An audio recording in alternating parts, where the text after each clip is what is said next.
Hey there, folks. Excuse the camera quality, as it turns out this Logitech webcam is the only mountable camera that I have for this, and I don't have the technology to mount a phone camera up there. My mic seems a bit loud, I'm sorry.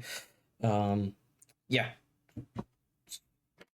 But basically, if I could mount my iPhone up there, I would, because this has a much better camera than whatever this is. I digress.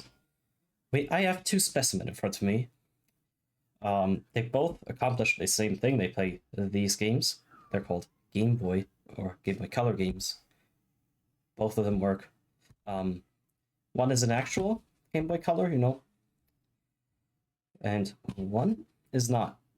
This is the FPGBC by Funny Playing. I currently have a Pokemon Crystal cartridge in here. You should look at that in all of its shiny and German glory.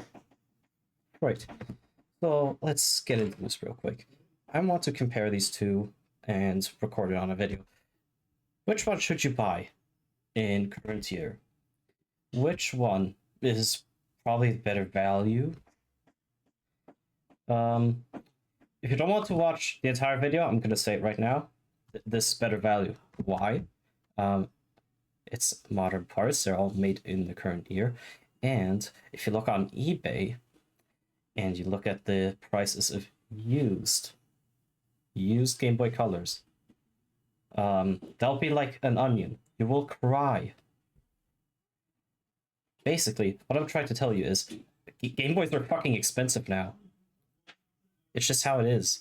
I bought this Game Boy Color back in like 2021. Back then I paid 3,600 yen. In today's money, that's like 21 euros, $23, I want to say. I cannot convert these currencies in my head. Back then it was like more like 30 euros because Japan wasn't in such an economic crisis. Yes, I imported this. Right, anyway. I also bought this whole, I think I bought a bundle with the IPS kit and shell. I don't know if the buttons came with it, but the shell and IPS kit came in a bundle, definitely. I paid like $60 on AliExpress for this. So if we add round about like 60 euros and 20 euros, this will be like 80 euros. You're not gonna get an IPS modded Game Boy Color that you built yourself in the current year for this kind of money. It's not going to happen. These are expensive now. Now you're paying around 150 euros. I'm going to pull up some eBay listings later, and we'll make a little price chart, see what this all costs. The FPGBC. Now, where do you buy this? What do you buy? I'm going to tell you right now.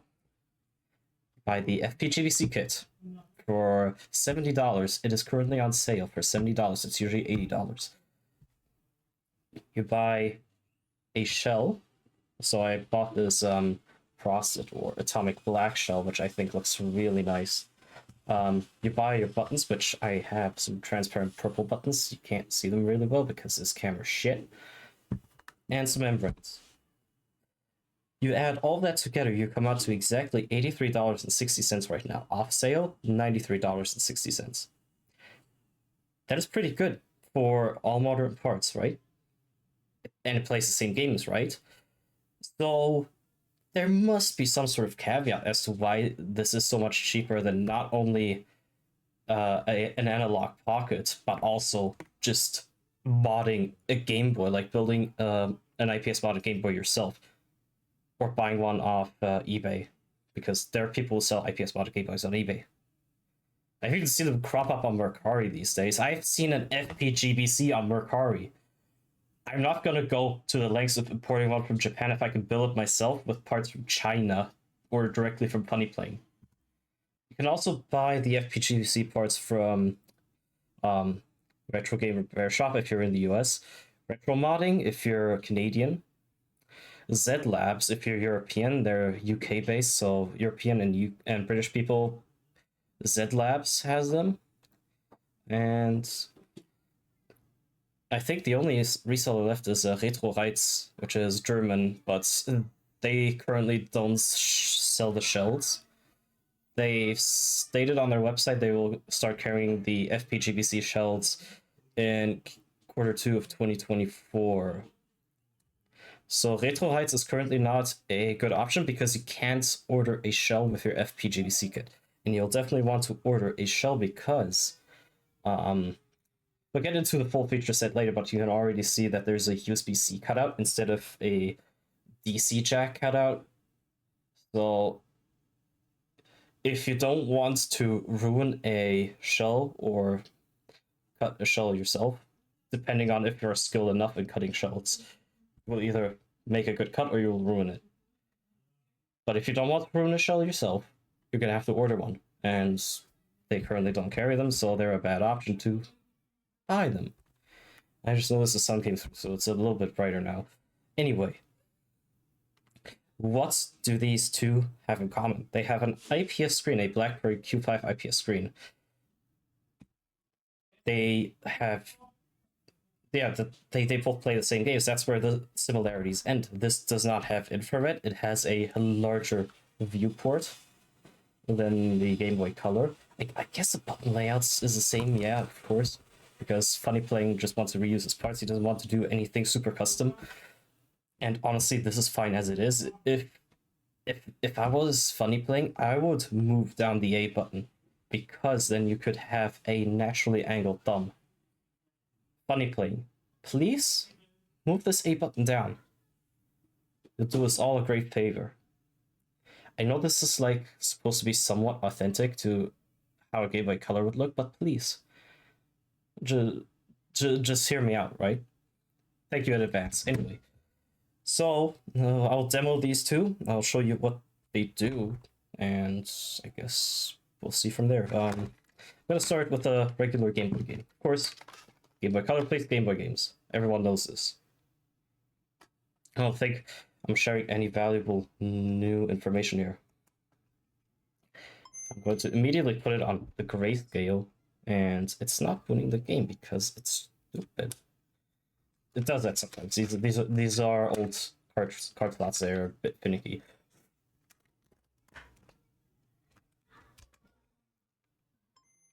Did I get the grayscale? Yep. There we go. So here I have Kirby's Dream Lands 2. Let me adjust the ISO so you can see it a bit better. It's on automatic. There we go. It's not focusing on the Game Boy Color, but that's okay. So obviously this plays the Game Boy games. Why wouldn't it? You know? Obviously it's made to do that. Yep. That's good. I think I'll just flip the video upside down later so you can see it better. But yep, it plays the Game Boy. How surprising, right? So next thing is obviously Game Boy Color games. This is a Game Boy Color enhanced Game Boy game, Tetris DX.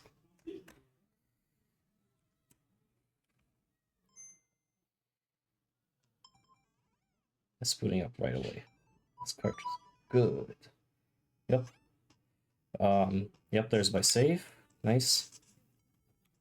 Yeah, just get into the game, honestly.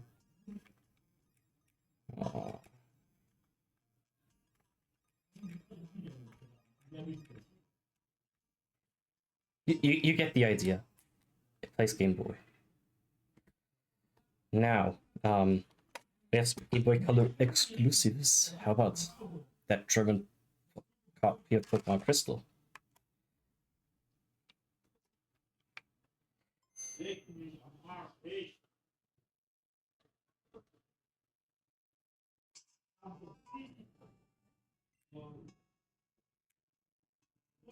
Yep, that's Pokemon Crystal. Of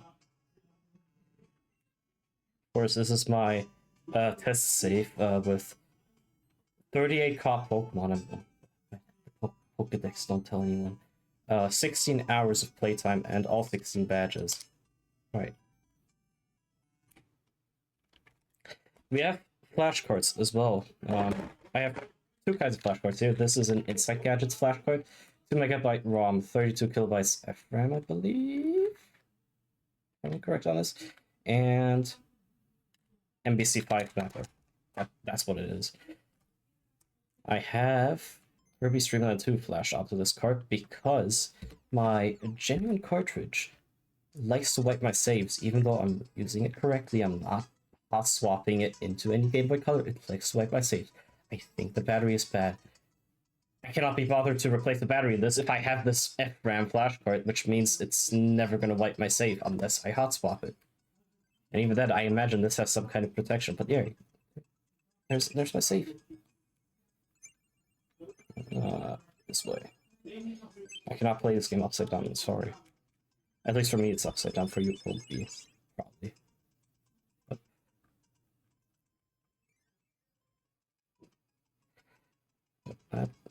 Yeah, okay. So, you have these kinds of flashcards. Obviously, these all work on original hardware. They're supposed to. I have a genuine EverDrive. Now, flashcards with the FPGBC, we're going to get into that. But for completeness sake, here's the EverDrive. And let's see what the last played game is on here. As it so happens to be, it's Super Mario Land 2 DX, which is a ROM hack, where you can play as Luigi. Ain't that nice? Oh, and it's also in full color. I forgot to mention that, but I think it was quite obvious what this ROM hack accomplishes. Right. I press this button, it goes back to the flashcard menu. Yep. Great. So that's the Game Boy Color, right? It's dark in my room again. No, never mind. It's not dark in my room. I turned the ISO down. I totally forgot about that. Now that I've covered my bases as to what a Game Boy Color does, which I expected you to know this if you're watching this video, but I did it anyway. What can you do with an IPS card? What does it have for specific features? Well, first of all, it's fully illuminated. Oh, nice. You can actually play this one in the dark, like the OEM screen. If I touch right here, there's a touch sensor, and we have 7 levels of brightness. So that's 1, 2, 3, 4, 5, 6, 7. Right. We also have different pixel grids. I doubt that you can make these out on video. You can just see that my effective brightness gets lower as I flip through these pixel grids. This one is like a checkerboard pixel grid. Again, you won't see it on this webcam because it's not high fidelity enough to see this. Mako has made a video on this kit. You could probably see the pixel grids there better because he uses a Galaxy S10e as his webcam. Again, I don't have that kind of technology right now. But yeah, so it has pixel grids, you can change the brightness. The logo here, you can also change the color. I hold start and select. So that's so when it's on game, I believe that's adjusting X position. Yep, if I keep pressing start, no, this is Y position. Sorry, game is Y position. If I press start, the viewing area moves down. If I press select, it moves up. I'm gonna try to find the center again. I think I found it. If I now touch the touch sensor, it moves on to boy. Boy is the X position. Yep. Press start, it moves to the left, which is kind of backwards if you ask me. If I press select, it moves to the right. Right. Then lastly, color. Pressing start and select will flip through a bunch of colors, and that's the color this logo will display in. I'm going to put it back on purple. This one. And then to save your settings, you hold start and select until the logo is fully illuminated again. So that's the unique features of this IPS kit. Right, that's that. So I'm gonna put this to the side and we can fully focus on our new specimen, the FPGBC. I'm going to really need. Oh my god. Sorry, the frame rate shits the bed if I put this too high. So we have the FPGBC. I'll take you'll notice right away if I flip this over. This is powered from a lithium-ion battery. This is now powered off double A's. Like this one. This one has nickel metal hydride, rechargeable double A's in it. Because that's what I use.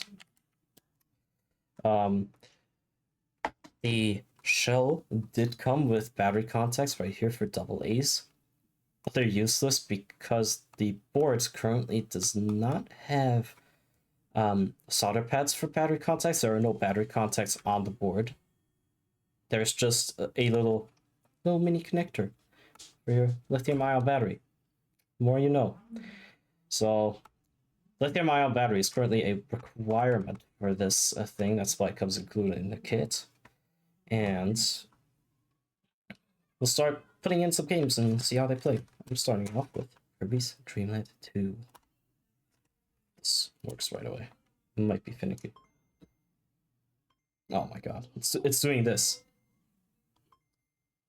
So this boot loop is what happens if it's not reading the cartridge right. That's one of the things can happen. It can just refuse to boot. You can get a weird boot loop like this with graphical glitches. It happens.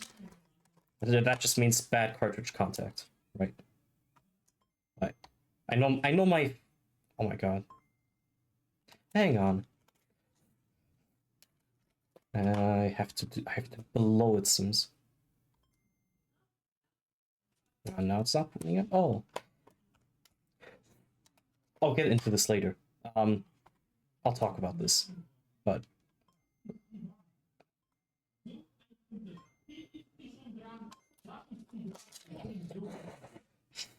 I'm sorry, this is taking a while to just try to get this working.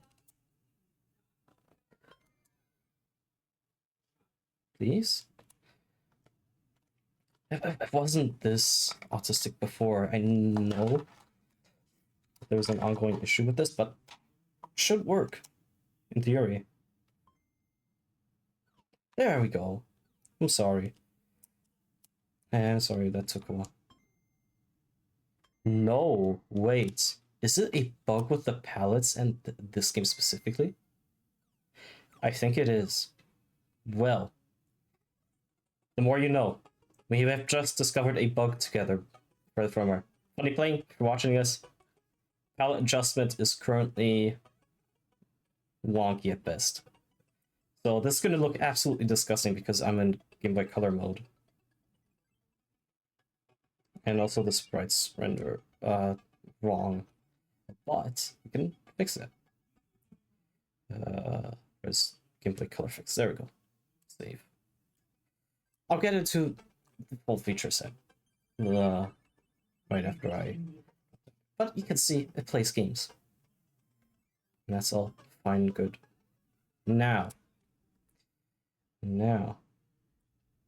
let's start. Actually, no. Let's before I start talking about it, let's test more games. Here's a Game Boy Color enhanced game, Tetris DX.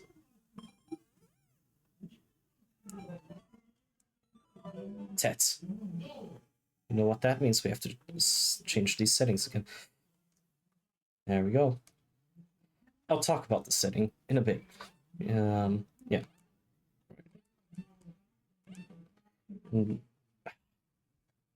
See, now it's brighter in my room again. I have to adjust the ISO again.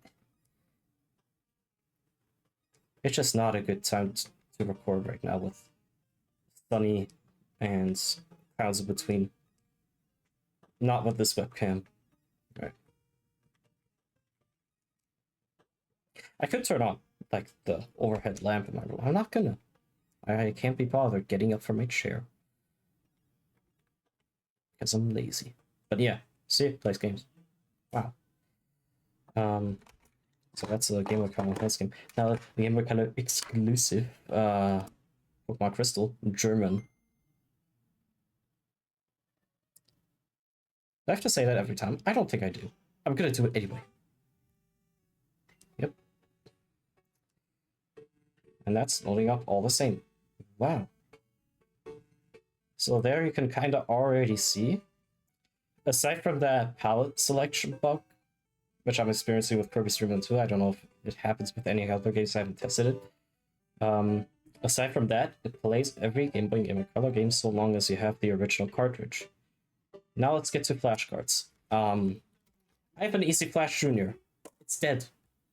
Therefore, I can't test it at all. Not with the Game Boy Color, not with this thing. It's just dead. It's suffering from S71 BGA failure, where the cartridge will get stuck on OS loading or OS init, and it just won't move on.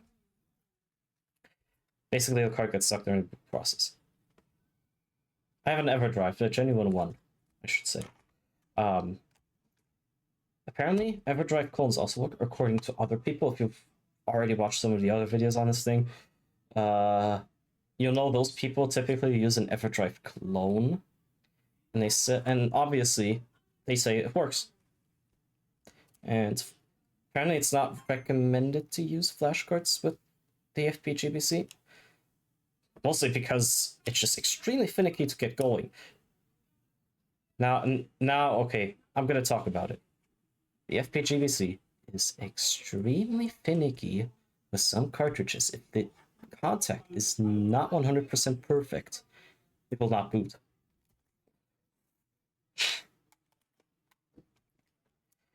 So be warned, if you have some crummy cartridges, they will probably not boot. See, now it works. I had to balloon it. So I think still Super Mario Land 2 Deluxe or DX. Yep. Yep. That's alright. Here you can see it plays just fine.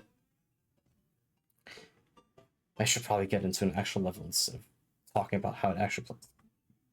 No, that's the gambling area. The gambling zone. Sure, let's go here. Yep. This is a different level as before, but it doesn't matter. You can see that it plays just fine. So, this sounds all well and good. So, is there any caveats? Oh, yes, there is caveats to this thing. I'm going to talk about its features, I'm going to talk about its caveats. I'm going to turn this off, I'm going to remove the cartridge so we can look at the on-screen display in peace. Welcome to my on-screen display presentation. Okay, so to get into the OSD on this side, under the link port, remember how there used to be a volume wheel here? That's no longer the case. This is a rotary encoder, as they call them. It measures the angle and then outputs something. And you can press it in. If you press it in, that will bring up the on-screen display. Again, there you go. We can look at this together. Starting off, the first setting is backlight. This is the screen brightness. A lot of people have said that the screen doesn't get dim enough for them, personally. I think this is pretty dim. I think this is perfectly fine. This is just my opinion, right? So, there you go. That's plenty bright. Next up, we have volume, obviously. It adjusts how loud this thing will be. And this thing gets pretty loud, actually. When you're not in the on-screen display, rocking this up and down, the rotary encoder will also adjust the volume. You don't have to do everything from the on-screen display. Otherwise, this would just be a button. Next, we have disp mod or display mode. There are currently 6 display modes since the newest firmware, which is 1.08 as of recording. There are 6 display modes. Starting off with X4, you'll notice this screen size looks very similar. I grab my Game Boy Color.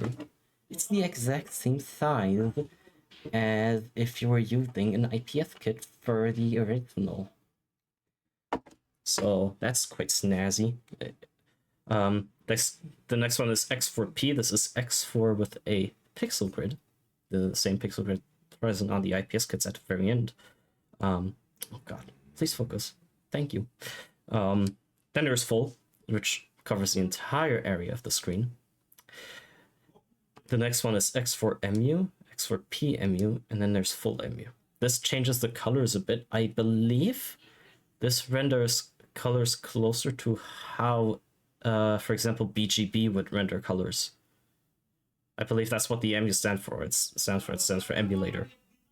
So it has more of a original color profile, similar to the original screen. Oh. Next up, we have core. There's two options, GBC and GB. So Game Boy Color and Game Boy Core. There are two of them. Game Boy Palette, this only changes stuff in the Game Boy Core. I'll go there in a second. Frame Mix is interframe blending or FRM as present on the newer revisions of the IPS kits. The Game Boy does not do transparency. I'm not going to show this, it just doesn't do transparency. At this point, imagine me putting in a Link's Awakening DX cartridge and going over one screen to the left where the chain chomp is. And then I will tell you to look at the chain and look how it flashes. That's because sprites were just rapidly flickered on and off to simulate transparency, because the original Game Boy screen had such low refresh rate. FrameMix emulates this basically. It's interframe blending. It takes two frames, puts them together, and then you see like it's like transparent and not flickery. The reason it's there is because it also helps against IPS image retention. IPS screens are known for retaining like certain patterns if they rapidly flash on and off. Game Boy Color Fix is for when you're running Game Boy games with the Game Boy Color core. It changes how layers are rendered. Rule of thumb is, if you're playing Game Boy Color games, you want this off. If you're playing Game Boy games, you want this on. That's basically it. Next up, the last one is Speed, or for the Germans, Sozialdemokratische Partei Deutschland. Yeah, it says SPD. This adjusts the clock speed of the FPGA. There's a full screen, then not full screen, full speed mode. It is like, I want to say 1.25 times as fast as a Game Boy. It's not a very fast overclock.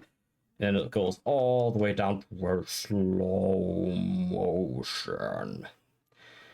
Not going to show this here, but the most accurate speed setting is 2 ticks below max, as I've already deducted from testing. Right. So I'm going to go to GB, I'm going to press save and reset. Now we're in the Game Boy Core and it's not rendering. Oh, correct. Oh my god. Really? Okay. I just wanted to play with me, I'm sorry.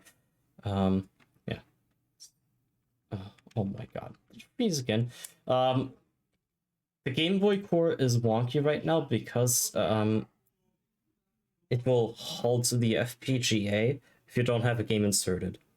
Which means if I want to go back to the Game Boy Color core, I better insert the game now so I can change the setting again.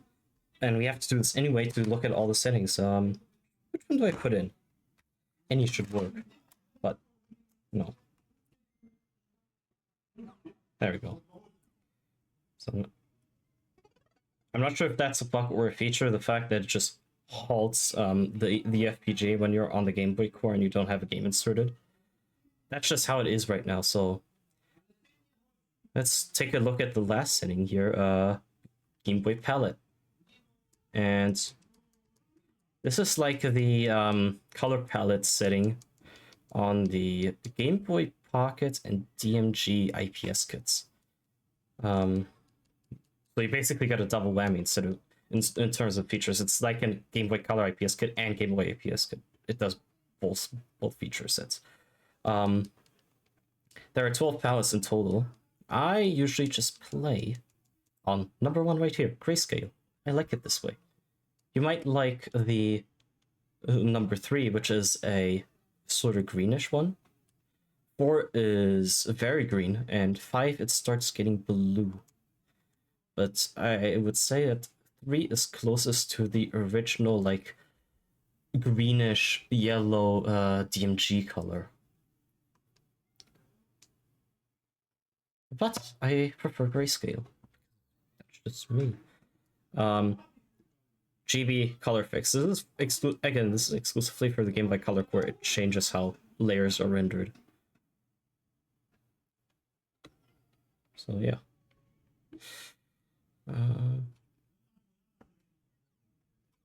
So now this is in the Game Boy Core. My rule of thumb for Game Boy and Game Boy Color games on this thing: play the Game Boy games that don't have any Game Boy Color enhancements in the Game Boy Core. Play Game Boy Color enhanced Game Boy games in the Game Boy Color Core. And Game Boy Color exclusive games, you don't really have a choice, do you? That's just my take on it. That's the best of it.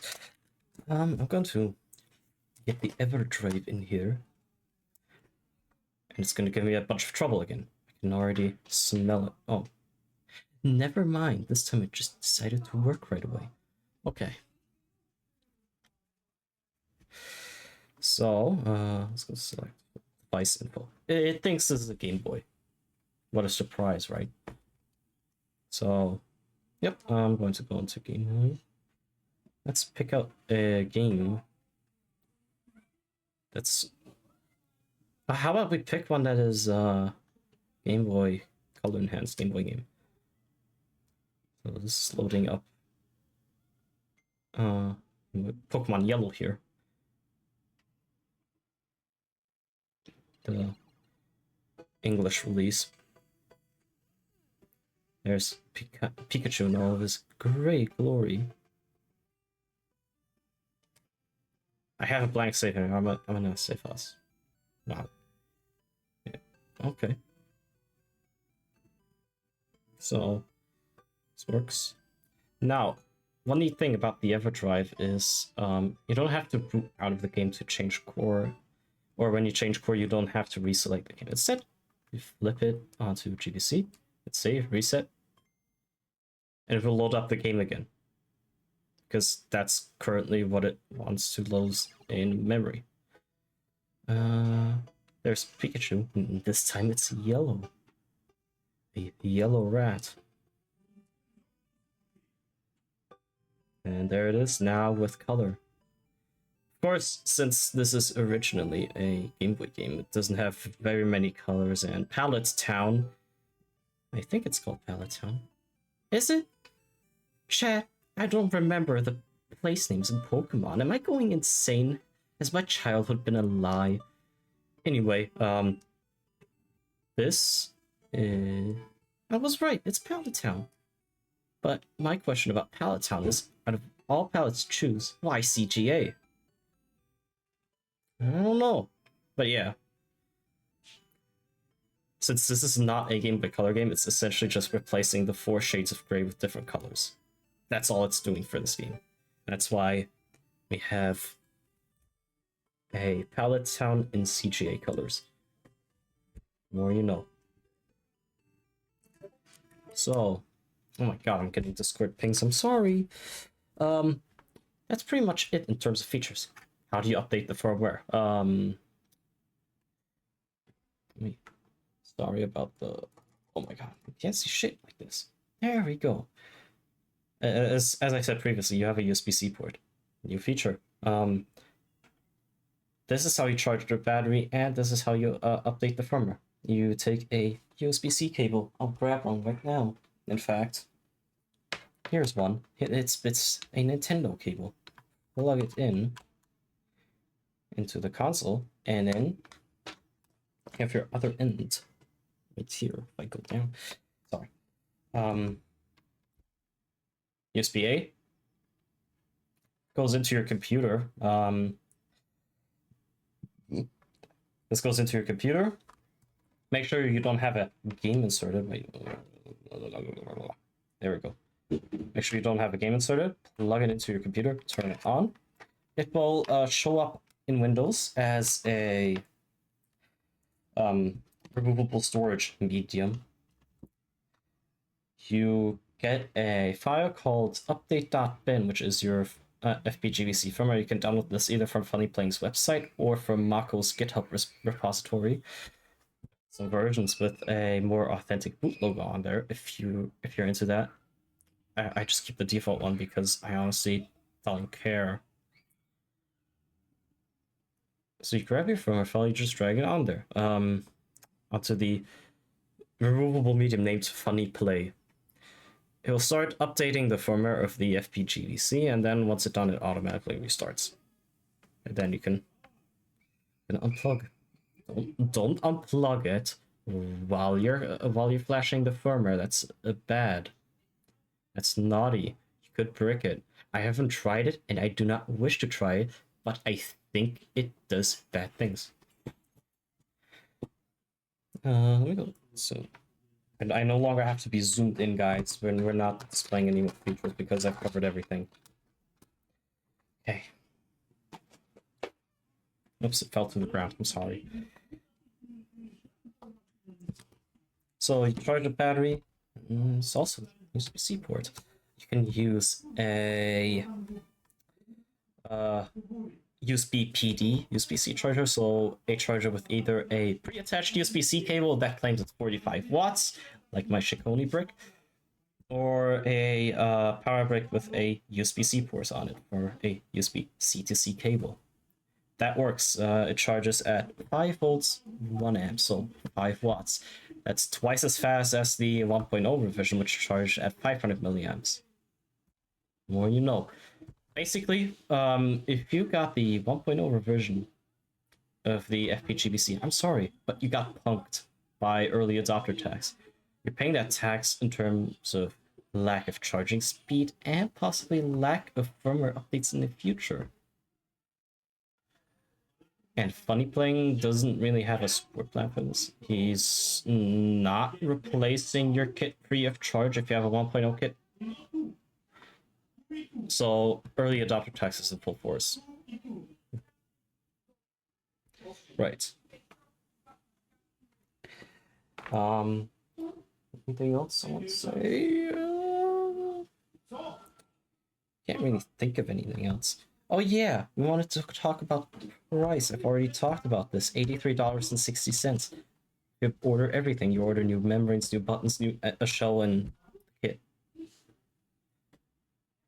Now, yeah, okay.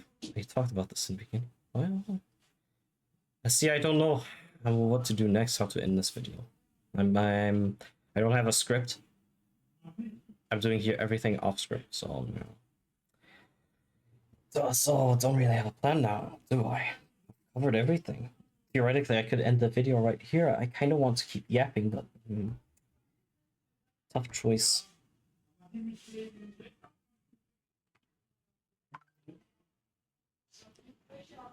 I guess I could do a comparison before I end off here. How loud these things get. Starting off with the regular Game Boy Color. I should insert the game.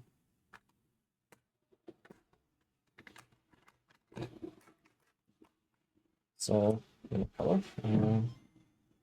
it's already on full volume.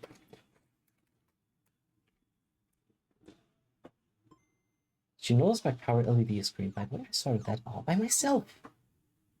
Okay.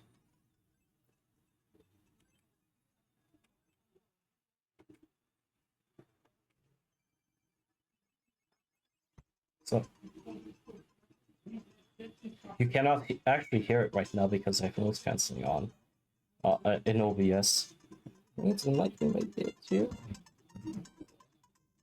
No, I can see that it's not picking up. If I increase my mic volume.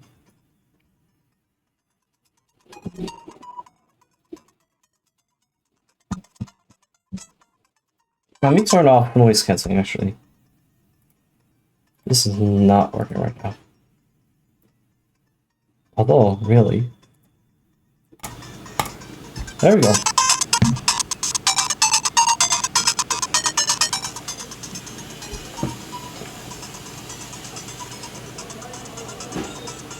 That just really goes to show you that these things aren't very loud, and I'm sorry I had my mic turned off. But, yeah. Let's move on to the FPGBC. Exact same game. Test it. Oh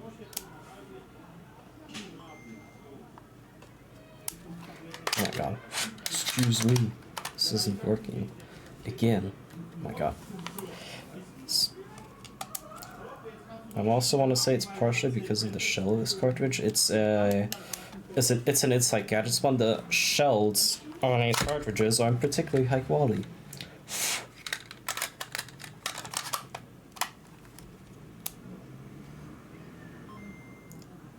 There we go. Okay, going to turn up my mic again.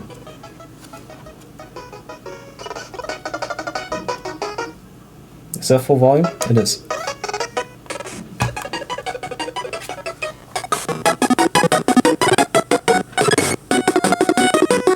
I'm sorry that your ears had to endure a lot of abuse so far.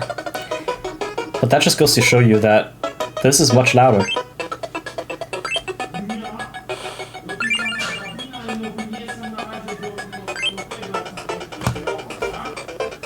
Can actually start vibing.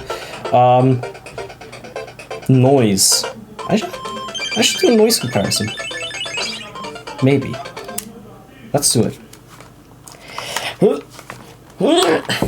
Again, it's like Gadget's flashcards work. Not advised to use it because, yeah, the shell is bad quality. Let's just put them up to the boot screen and then test noise. A max volume on each of them. I'm giving this Game Boy Color the best shot in terms of noise because I've cleaned the volume potentiometer and power switch in this. Alright, let's test it. If I get up to the Game Boy Color with my ear, like I'm holding it like a phone right now, as if I was making a phone call, then I can hear some noise. I'm holding it at my regular playing distance right now. I can't hear it I can't hear the noise at all over either the sounds of nature or my parents doing construction work. So, it's not that bad. If you have a noisy Game Boy, two things you need to try right away. Clean the power switch, clean the volume potentiometer. Those are the main two things that will improve noise. You know, not increase noise, but decrease noise. The dehum dehiss kits that so many people have shown before, they're complete snake oil. They just add more capacitors to your circuit. This results in more inrush current, and it could very well blow up your DC-DC circuit, which is why I would say that, in fact, those dehum DS kits may even be dangerous for your hardware, because they add capacitors, and you know how capacitors work. There's a lot of current going into them. When they're depleted, there's a spike of current into them, then it drops off as the capacitor hits tau. It's considered 63% charged at its tau. So yeah, and at that point the capacitor is ready to go. Again, the problem really is in that initial spike of current going into the capacitors when you are turning it on. There are already capacitors inside a Game Boy. You do not need those fucking kits. If I see any more of them, I'm gonna throw a hissy fit. I don't care. The Humdi's kits are snake oil. People have compared them and see, look, they really make a difference, but they have two different board revisions, and those sound different to begin with, and they probably haven't cleaned their power switches either. So, you know. Did I record the noise? Are you hearing this? It doesn't seem like you really can. At least OBS doesn't suggest that you can. I I've had this on for long enough. Let's finally get to the FPGBC. I can have max volume. At max volume up close, I can hear. The sounds in this, and the noise sounds different than this. In this one, it was like a faint buzz. In this one, it sort of sounds like a fan. It's like a fan going right into your ear. So in terms of noise, it sounds different. I'm not sure if the mic is picking that up, but if it is, that's because it's not that high of a noise level. People have said it. High volume, you will pick this up when playing in the dark when there's absolutely no noise. You will, on both of them. But just playing like this, you're playing outside or on public transport, you're listening to music on your earbuds or you're not. Because the machinery, the vehicle has noise of its own. There are people talking in the background. They kind of drown out the noise of the audio circuit.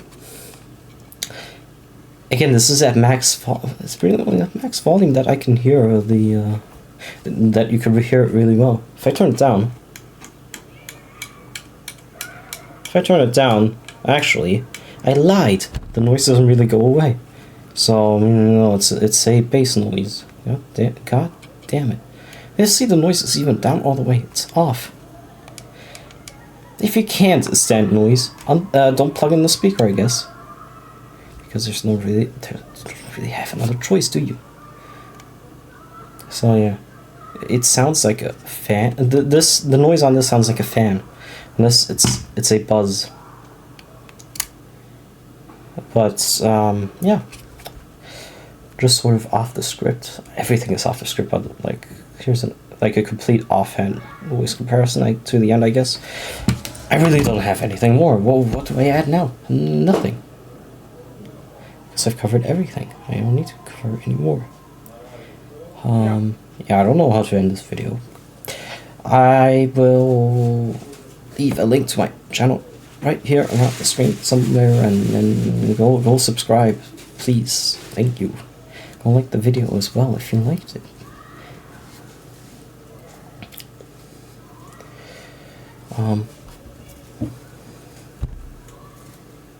Thanks for watching.